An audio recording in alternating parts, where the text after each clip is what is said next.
क्यों लगती है लोहे में जंग और क्यों हमारा सुंदर सा लोहा खराब हो जाता है?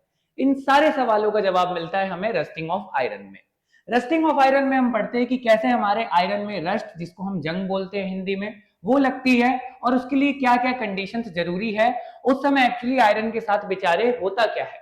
तो देखिए, अगर हम यहाँ पे देखें रस्टिंग ऑफ आयरन की डेफिनेशन समझे, तो बोल रहा है कि rusting is slow oxidation of iron. भाई आप सभी को पता है ऑक्सीडेशन का मतलब क्या होता है। जब किसी चीज में हम ऑक्सीजन को ऐड करते हैं या हाइड्रोजन को रिमूव करते हैं, तो उस प्रोसेस को हम बोलते हैं कि इसका क्या हो रहा है, ऑक्सीडेशन। ठीक है, और उस रिएक्शन को हम बोलते हैं ऑक्सीडेशन रिएक्शन। तो यहाँ पे भी क्या हो रहा है, आयरन का ऑक्सीडेशन, मतलब आयरन में क्या ऐड होगा, ऑक्सीजन ऐड होगा। ठीक है, तो बोल रहा है कि rusting is slow oxidation of iron, कि रस्टिंग में आयरन का क्या होता है, धीमे धीमे ऑक्सीडेशन होता है। कब होता है ऑक्सीडेशन, जब when it comes in contact with moisture water, मतलब जब वो मॉइस्चर मतलब नमी, और नमी में हमारा होता है वाटर मतलब H2O, उसके साथ आता है कांटेक्ट में, और ऑक्सीजन, मतलब जब आयरन को ऑक्सीजन और वाटर मिलते हैं, जब उसके सरफेस पे ऑक्सीजन और वाटर आते हैं, तो इनके साथ मिलके आयरन अपने ऊपर एक लेयर जमा लेता है। ठीक है, अब बेचारा मजबूरी में जमाता है। ठीक है, और उसी लेयर को हम रस्ट बोलते हैं, हिंदी में बोलते हैं जंग। अब सर ये रिएक्शन कैसे होती है? ठीक है, तो देखिए यहाँ पे हमारा ये है Fe का मतलब हमारा क्या है, आयरन। ठीक है, ये आयरन किसके साथ मिला, O2 के साथ। O2 कहां से आएगा, एयर से। एयर में हमारा ऑक्सीजन है, उससे हमें मिलेगा, ठीक है, O2। अब उसके साथ हमें मिला मॉइस्चर से वाटर। ठीक है, तो आयरन यहाँ पे हो गया ऑक्सीजन और ये हो गया वाटर।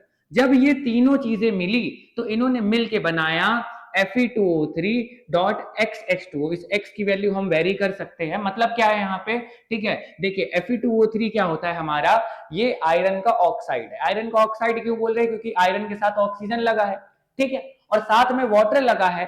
ठीक है, इसलिए हम इसको बोलते हैं hydrated iron third oxide. Third इसलिए बोलते हैं क्योंकि अगर आप Fe2O3 की बात करोगे, ठीक है, तो मेरी बात समझना, आपको पता है कि ऑक्सीजन के पास कितने इलेक्ट्रॉन की कमी होती है, 2। तो 3 ऑक्सीजन के पास कितने की कमी होगी, 6। अब ये 6 इलेक्ट्रॉन ऑक्सीजन को दे कौन रहा होगा, ये 6 इलेक्ट्रॉन दे रहा होगा ऑक्सीजन को 2 आयरन। तो 2 आयरन 6 इलेक्ट्रॉन दे रहा होगा, तो एक कितना दे रहा होगा, 3। और जब एक आयरन 3 इलेक्ट्रॉन देगा तो उसके ऊपर चार्ज आएगा 3 प्लस का, और जब 3 प्लस का चार्ज आएगा तो इसलिए हम इसको बोल रहे हैं आयरन थर्ड ऑक्साइड। ठीक है, और इसी को हम रस्ट बोलते हैं, हाइड्रेटेड आयरन थर्ड ऑक्साइड। और इसका नाम क्या है, हाइड्रेटेड फेरिक ऑक्साइड। कहने का मतलब रस्टिंग तभी होगी जब आयरन को ऑक्सीजन और वाटर मिलेंगे, नहीं तो रस्टिंग यहाँ पे हमारी नॉर्मली नहीं होगी। ठीक है, तो रस्टिंग में हमारा हुआ क्या, फिर से समझा रहा हूं कि आयरन ऑक्सीजन और वाटर के साथ मिला तो उसने क्या बनाया, हाइड्रेटेड आयरन ऑक्साइड। ठीक है, अब इस रस्ट के बारे में अगर हम कुछ खासियत जाने, तो ये जो रस्ट होती है, जंग होती है, आप सभी ने देखा होगा, ये रेडिश ब्राउन कलर का सब्सटेंस होता है। और फ्लेकी सब्सटेंस मतलब देखेंगे कि जो जंग होती है वो बहुत पतली सी एक लेयर होती है, तो उसी पतली सी लेयर के लिए हम वर्ड यूज कर रहे हैं फ्लेकी। ठीक है, अब सर इस रस्टिंग से क्या क्या नुकसान है, बहुत सारे नुकसान तो हम खुद ही जानते हैं, और इससे हम कैसे बच सकते हैं, इन चीजों की अगर हम बात करें, तो सबसे पहले अगर हम बात करें कॉन्सिक्वेंसेस ऑफ रस्टिंग, कि भैया इससे हमें क्या क्या नुकसान झेलना पड़ता है, तो सबसे पहली बात भैया, अगर आयरन में या किसी भी मेटल में हमारी जंग वगैरह लगती है तो उससे क्या होगा, वो मेटल क्या हो जाएगा, कमजोर हो जाएगा, उसकी स्ट्रेंथ वीक हो जाएगी, वो पहले जैसा नहीं रहेगा। ठीक है, फिर बेचारा जो हमारा हैंडसम सा था, ठीक है, अब वो क्या हो जाएगा, जंग लग जाएगी तो खराब हो जाएगा, मतलब उसका अपीयरेंस क्या हो जाएगा, खराब, स्पॉइल हो जाएगा। और जैसे ब्रिज वगैरह होते हैं जो लोहे के बनते हैं, जब उसमें जंग लग जाती है तो बेचारी सरकार को, ठीक है, उस पर पैसा खर्च करना पड़ता है, लॉस ऑफ मनी, पैसे का नुकसान होता है ब्रिज वगैरह को रिपेयर करने में, शिप और मशीन को, क्योंकि वो आयरन से बनते हैं। ठीक है, तो बेसिकली हमारी रस्टिंग से हमारा बहुत सारा नुकसान होता है, लेकिन ये एक नेचुरल प्रोसेस है बच्चे।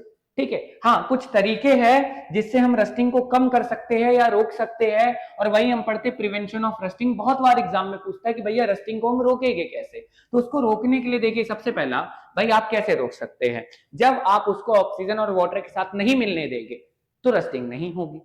ठीक है, तो बेसिकली हम इसके लिए क्या करें कि देखिए इन सारे मेथड में एक चीज कॉमन, कि हम आयरन के ऊपर एक ऐसी लेयर लाएंगे, ठीक है, कोई ऐसी चीज लाएंगे जिससे वो किसके साथ, जैसे मान लीजिए हमारा आयरन है, ठीक है, तो आयरन के साथ हम कोई ऐसी चीज कर दे जिससे आयरन के ऊपर एक ऐसी लेयर आ जाए, कोई मेटल आ जाए जिससे वो ऑक्सीजन, ठीक है, और वाटर के साथ रिएक्ट ना करे, अंदर वाला जो हमारा आयरन है वो बचा रहे। तो इसी से हमारा प्रिवेंशन होगा। अब इसके लिए हम क्या कर सकते हैं, उसको पेंट कर दे, उस पर ग्रीसिंग या ऑयलिंग कर दे, जिससे क्या होगा, उसकी रस्टिंग नहीं होगी। एक प्रोसेस होती है गैल्वेनाइजेशन, पूछ लेता है गैल्वेनाइजेशन क्या है। तो जब आयरन के ऊपर हम जिंक की लेयर जमाते हैं, अब जिंक पे रस्टिंग नहीं होती इजीली, ठीक है, तो आयरन के ऊपर जब हम जिंक की लेयर जमाते हैं तो जिंक क्या करता है, आयरन को रस्टिंग से बचा के रखता है, आयरन हमारा सुरक्षित रहता है। इलेक्ट्रोप्लेटिंग, इलेक्ट्रोप्लेटिंग भी गैल्वेनाइजेशन की तरह है।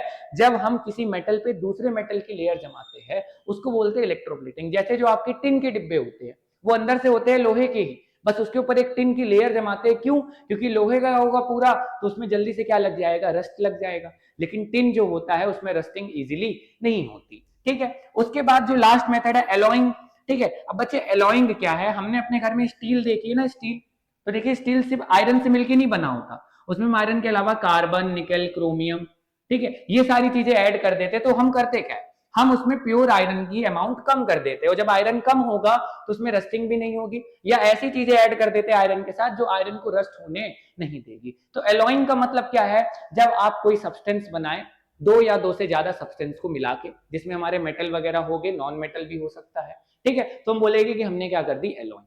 तो मेरे हिसाब से आपको रस्टिंग पूरी अच्छे से समझ आई होगी। मिलते हैं नेक्स्ट पार्ट में नेक्स्ट टॉपिक के साथ।